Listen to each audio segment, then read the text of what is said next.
Welcome to the Limitless Energy Podcast, and today we're in San Diego. We're on the road, and I have the great pleasure of meeting up with Chad DeRosa, filmmaker, YouTube content creator. Welcome. Well, thank you. Appreciate the opportunity to be here. It's awesome to have you on the podcast, and I always love the opportunity to talk to you because you have such an interesting background. You have such an interesting lifestyle. I want to get right into it. So you are, how would I describe it? You are always seeking the opportunity for extreme cold camping. Yeah, growing up as a kid, as a family, we were always out camping in the backcountry. So I grew up with that kind of lifestyle. Where did you grow up? I was originally born in Las Cruces, New Mexico, and so spent the first 10 years of my life down in southern New Mexico, and it was kind of desert area there. And so we spent a lot of time on the weekends as a family going up into the mountains and exploring the backcountry. So, of course, when I became older and had my own vehicles, it kind of led into that, and it just slowly evolved into getting out and exploring the backcountry. And eventually I started my YouTube channel. I found my passion for photography and filmmaking. And, after we moved to Washington, spending time up in the North Cascades, there's just a ton of winter happening up there. The North Cascades of Washington State have some of the world records for the most accumulated snowfall. And so that's just right in the backyard. So, and looking for interesting content for the Van Life YouTube channel, I was like, well, let's go see what it takes to camp in a van in the snow. And so I did a few videos, and those really took off. And that's just kind of became a thing on the YouTube channel of like, let's go see how crazy things can get in a van in the wintertime. For you, it really is around the interaction between the vehicle and the outdoors, right? Or is it more just camping? I enjoy, everybody's got their thing. A lot of people like to go out and hike and explore the backcountry that way.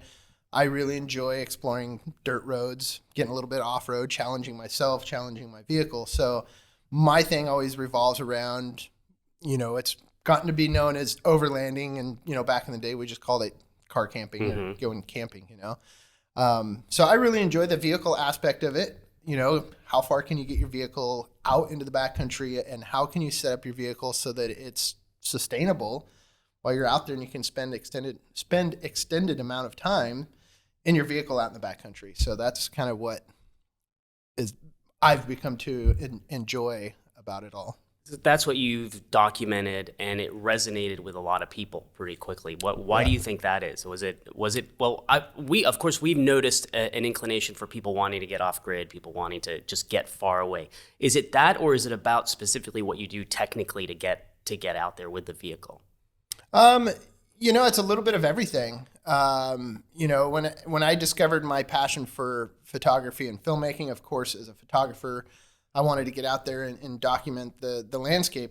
Landscape photography is one of my favorite things to do. So initially it was like, okay, let's get out and shoot photos of the backcountry. And of course that leads to, okay, let's find a vehicle that I can go camping in so that I can be there for the sunset pictures, but then I can camp overnight and be there first thing in the morning for the sunrise. So that's initially where it all came about, is finding a vehicle for that. And then that just leads and grows. Okay. And in this day and age where we have, YouTube being such a thing, that I found it's an awesome opportunity to document those adventures and put them on the YouTube channel and let the rest of the people out there enjoy my adventures with me. And I never thought it would ever take off anywhere. And it just slowly grew. And it's like, wow, there's a lot of people that are interested in these travels. And so now that's become my full-time living. You're the Ansel Adams of overlanding. I mean, man, those are big shoes to fill. If the internet existed back then, he'd probably have similarly documented trips, right? I would imagine so. That's a good way to put it. I never thought of it that way, but yeah. You're welcome. So let's talk about how your career has evolved. You started basically putting out some videos. It really did take off pretty quickly, I guess. So how did that drive how your content evolved?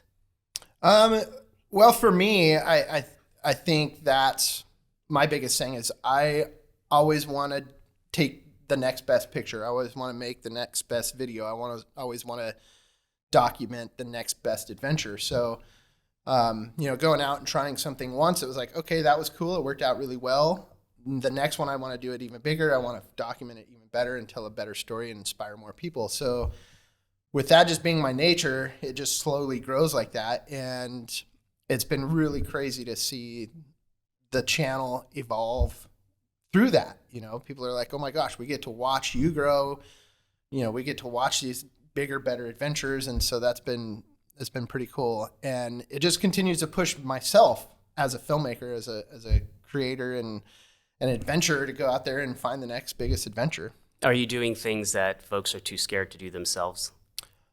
I mean, my opinion is that I'm saying from experience, because I wouldn't do what you do, but I love to watch it and see the content and the pictures that you are able to create. Yeah, well, I'm definitely thankful for that opportunity to get to do a lot of things that maybe most people wouldn't think of doing.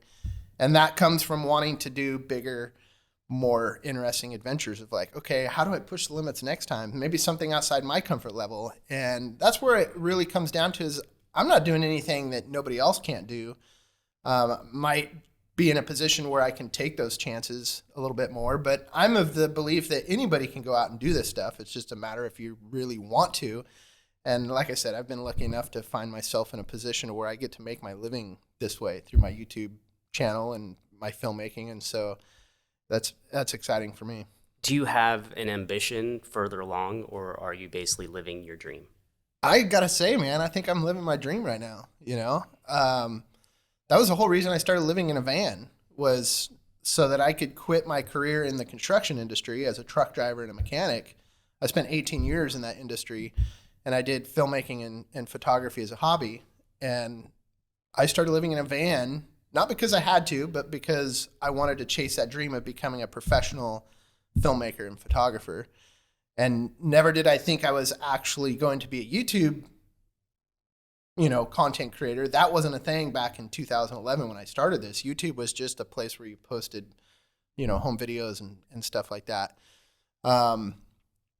So yeah, the fact now that I'm living in a van and I get to go out and make cinematic films about my journeys, to me, that's like, holy cow, it's come full circle that now I get to make my living this way. So I'm thankful enough to say that I'm living my dream, but there's always, what's the next bigger dream? Do you have aspirations in terms of filmmaking, in terms of making more widely distributed feature films or documentaries or that sort of thing? Yeah, of course. I think the biggest thing is and that's kind of where I've pushed the YouTube channel is into more cinematic style films rather than just videos, because I do aspire to be an actual filmmaker. I don't want to just make videos here and there. That's why I put so much work into the cinematography and try to improve my storytelling, is because of that filmmaking desire and trying to turn these into. So yeah, I mean, the opportunity to do something beyond YouTube would be cool. I think the great thing about the platform as YouTube is that it's kind of an endless platform. You could be a feature-length filmmaker on YouTube. Right, release it on YouTube. Yeah. But I think that makes you pretty unique in terms of YouTube content creators. A lot of them actually say, well, I can make a living doing this, and let's just optimize the monetization of this. Eventually it turns into shorter and shorter things, and maybe even blogs, and you're going the other way. It's more of an artistic thing for you, which I think is awesome. It really is. I feel very fortunate to live in a time where we have a platform such as YouTube. And and this isn't a commercial for YouTube or anything, but just the internet in general. If we go back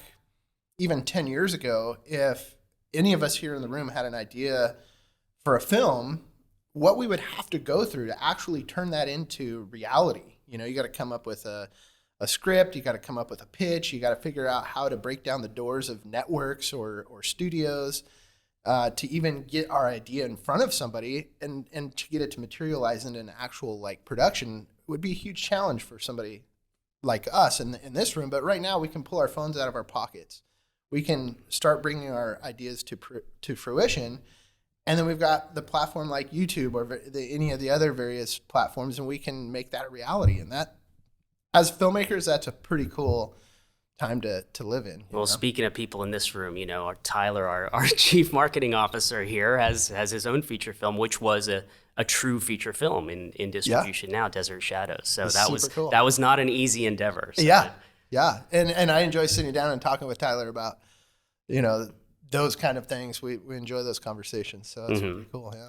Well, let's talk about the van then, because obviously we know each other because you have been using Battle batteries, and you were one of the first ones we had in mind when we put in internal heat so that you can charge at cold temperatures. Has that made a difference for you? How has that affected your career? Yeah, absolutely. I mean, especially with pushing the limits of my adventures and my, content creating into these colder weathers, these colder extremes, it's pushing it that direction is doing something that nobody else was doing on YouTube at the time. And so having the equipment, having your vehicle is part of the fun challenge of like, how can I make this vehicle capable of going out and sustaining me as a filmmaker?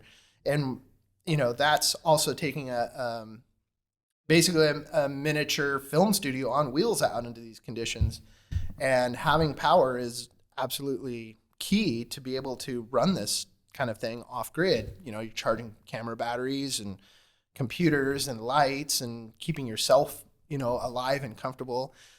So having a battery system that is capable of doing that is huge. And before I met you guys, I ran the gamut of all sorts of different battery systems, and me trying to learn about the science behind how they work, how lead acids work and don't work in different kind of conditions.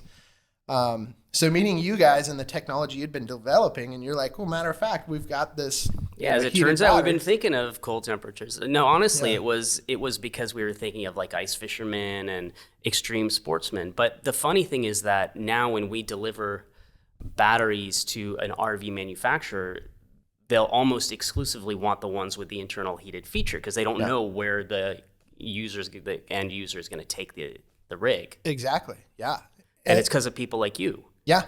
Yeah. It's like, look what we can do with this van. So. Yeah. Yeah. No, it's been definitely a thing. There's been times when I'm traveling without the heated batteries. It's a good experiment. Times when I've traveled without the heated batteries, of like, oh, look, now this is where we're running into the issue of like, this is where you need the heated batteries. So the fact that is an option, is huge. And it really takes out any of the questionable things about lithium. A lot of people are like, oh, well, it doesn't work well in the cold. Can't charge it cold, yeah. It's like that. The heated option really, gives you guys some ammunition against that. And it does. Yeah, that was nice to be able to say, well, actually that whole thing goes away. But to be clear, when we say heated, we're talking about like keeping it just above freezing. So, not like a hot, warm battery or whatever. But so anyway, yeah, we were excited to be part of that, especially for what you were presenting. What else about the vehicle do you have to really focus on when you're doing what you're doing in extreme weather? You got to make sure you're mechanically sound. It's having a vehicle that is, mechanically capable of going and doing. Do you have like a mechanic type background? I mean, were you interested in cars in general? Yeah, I grew up, working on my bicycles as a kid, with my dad, and working on motorcycles. So I did all my mechanical work on my race motorcycles when I raced motocross. And then when I was in the construction industry, a lot of what I did was, working on equipment and the mechanical aspect of it. So when it comes to my vehicles, it's just natural that I do all of my own work. And I really appreciate that aspect of it, because you really get to know your vehicle inside and out. And when you're going out into these adventures completely off grid, and if something goes wrong, it's nice to know that at least I know, what's going on with the vehicle inside and out. So having that background really gives you a lot of confidence in going out and doing these kind of things. So yeah, well, the information about your vehicle, not just your power system, but about your vehicle, is more accessible now than before the internet, when you'd have to find those Haynes manuals or whatever, figure out how to take it all apart, which was cool. I remember those days, and that was pretty cool too. Yeah. So when you travel, are you usually by yourself? Yeah. For the most part, I usually am. Is that something that you've sought? No, not necessarily. Back when I first started it wasn't like, oh, I need to go do this by myself. I love going on road trips with, other people. And like I said, grew up doing that as a family, as a whole family. But it got to the point of when I, was able to quit my career and start, doing my filmmaking and photography full time, everybody else had a job. So or by necessity, I guess, a regular 9-to-5 job, let's put it that way. Cause I do consider what I do a job. But at that time it was like, if I waited around till I could go with somebody else, I'd never be going anywhere. So it's like, I've got to, pull up my bootstraps and just go. And I started doing solo trips, and I'm like, wow, this is actually really freeing. And my first trip out was in 2012. I think I went on a 5-week road trip, and mostly by myself. And all my friends and family thought I was crazy for doing it. But when I was out there on the road by myself, I realized how much I learned just about myself. And that after that road trip, I really craved that kind of solo time out on the road. And it's great for, self-exploration and getting to know yourself. So now, I don't have, everybody's working. So if I'm going to go do these adventures, I do it solo. And I find that for my filmmaking aspect of it, I really appreciate being solo, because then I can really take the time to set up the camera shots. And there's a lot that goes into, putting together a 30-second sequence of a van driving down a road. That's a lot of getting out, setting the camera up, backing up, driving through the scene, backing up, grabbing the camera, and repeating throughout. So when you've got other people traveling with you, it's like, oh my God, are we really stopping? and maybe they're fine with it, but it's my mental of like, I don't want to hold up. Well, I guess group. If you had someone who was useful, then it'd be worth having online. Actually, I was talking to Tyler about it, and he was marveling at some of the shots you're able to produce by yourself, driving down the road with a drone and, getting the shot exactly the way you want it by yourself, which is pretty incredible. Yeah. Yeah. So I've gotten to where I appreciate that time alone, and it really just lets me focus on, doing the work that I want to do, taking the time to set up the shots. And, when it comes to the point where you get out to maybe your destination, like when I set foot on the Arctic Ocean for the first time after driving all the way there, and those emotions that are flowing through, like I just made this journey and now I'm going to speak to the camera. If I had 5 people standing there, like, what's he going to say? It wouldn't come through on camera, So being out there by myself allows me just to kind of speak freely to the camera, so that those true emotions do come out there. So, well, do you feel like you're speaking to the camera or to hundreds of thousands of people? I feel like I'm definitely speaking to the camera, but I do treat it as if I've got everybody with me. I always say, okay, well, we're about to go down this road and we're almost to this spot. And a lot of people in the comments are like, well, who's we? Do you have somebody with you? I'm like, no, we is the hundreds of thousands of people, if not millions of people that are watching this. So I treat it in that aspect that, I've got, all of my audience with me, and that's how I try to document it. It's like, guys, here's what we're doing. Like, look at this. This is amazing. So have you gotten incredible feedback? Like, this is something that, I've always wanted to do. I wish I could do it. This is, this changed my life, seeing how free you can live. I had no idea that it would ever go that way.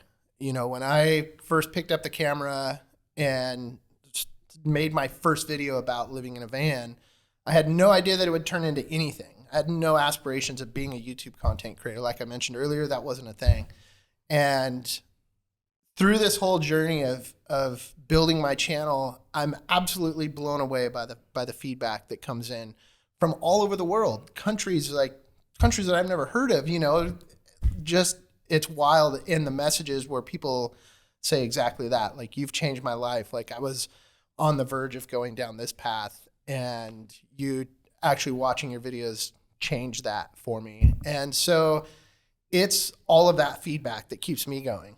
Do you interact with people like that at all? I try to. Yeah, for sure. When somebody takes the time, especially, when it's an email that comes in or something like that, and they've really opened up their hearts to me, it's like, yeah, you got to take the time to interact with that for sure. Mm-hmm. So, I get a ton of positive feedback in the comments, and it becomes impossible to respond to every single one of those. Sure. But so I'm completely overwhelmed with the amount of positive feedback. That must really drive you, actually. I know you have your own artistic you have the freedom to do what you want, but you must also be driven by your effect on other people. Absolutely. Like I said, that's a lot of what keeps me going. That's the fuel, is hearing that positivity of like, man, this changed my life. It's like, it lets me know that what I'm doing has purpose behind it, even though it's, that isn't my goal of like, oh, I'm going to go influence these people. I'm just going out and doing what I do as a regular guy. And, the fact that people are finding inspiration in that really is pretty cool. And, getting to go to the Overland Expos. Last year I went with you guys for the first time in Expo West in Flagstaff. And that's one of the biggest industry shows for overlanding and doing exactly what we do. And, I'm more of van life that really blends into the overland community, kind of blurring the lines between the two. And the amount of people that were there in person that came up and recognized me, I was blown away. I had no idea that was going on. It's one thing when you sit there on the screen and you see the numbers go up. And I was going to say, you must have some idea that, I'm getting pretty well known in this community. Well, it's interesting because you could sit there for years, and that's what I do. I always focus on creating the content, doing the adventures, and I see the numbers go up, and it's like, wow, that's a lot of numbers. But you never, in that realm, never get to actually put faces with that. So when the numbers on screen go up, it's like, wow. Mm-hmm. And, right now it's getting close to 700,000 subscribers. And to the thought of what would it be like if I were standing here and overseeing, looking over a crowd of 700,000 people, that would be mind blowing. Mm-hmm. As content creators, we never get that opportunity because we're just, doing this digitally. So getting out to the Overland Expo was the first time of like, okay, I see lots of numbers, but the fact that, you get to interact with real humans and that kind of scene, it was pretty cool. If you made a product and you sold 700,000 of that product, that would be incredible. But these are subscribers. These are 700,000 people that follow what you're doing and everywhere you go, which is pretty remarkable. Yeah. Congratulations on that. Well, thank you. It's crazy to think, I think of what it must be like for a rock band, that's selling out a giant stadium, pick the biggest stadium in the world. I don't know what it is. I'm pulling a number out of my hat, 100,000, and they're sitting there in a sold out crowd. That must be incredible, and to think that almost every video that goes out gets at least that, and oftentimes much, much more. So that's crazy to think about, that we even have that opportunity to have that kind of reach these days. Yeah, well, that's fame. And, it's crazy. I think you apply it well. So keep doing what you're doing. Well, it's without things that what you guys are doing that we wouldn't be able to go out and do. If I didn't have a system to sustain myself and my production with the products that you guys produce, wouldn't be able to do this kind of stuff. So thanks to you guys for being able to provide that opportunity. Well, thank you for saying that. But, I often think, I'm happy to be involved, but I often think, man, I wish I was on the other side of this transaction. Well, maybe someday, maybe someday. You're putting in the hard work now. I mean, I think it's incredible what you guys have created, and hearing your backstory. That's been one of the great things about working with you guys, of not just, it's a brand partnership, but I've also got the opportunity to sit down and have conversations with you. And this has, been a few years now, and getting to sit down and hear the story of how you guys started this whole thing, I think is pretty incredible. The fact that you guys basically started in a garage, and the fact that you've built it to this point, I mean, that's awesome. It's pretty surreal. Yeah. I'm sure from that context, we've got pretty similar experiences. Yeah. You watch the numbers tick up and like, wow, we're selling a lot of batteries. Yeah. So that's incredible, man. Well, anyway, thank you so much for coming on the podcast. You bet. And it's always a pleasure. Well, thank you for having me. It's really appreciated. That's going to do it for today's episode. Be sure to subscribe to the Limitless Energy Podcast on any of your favorite podcast platforms.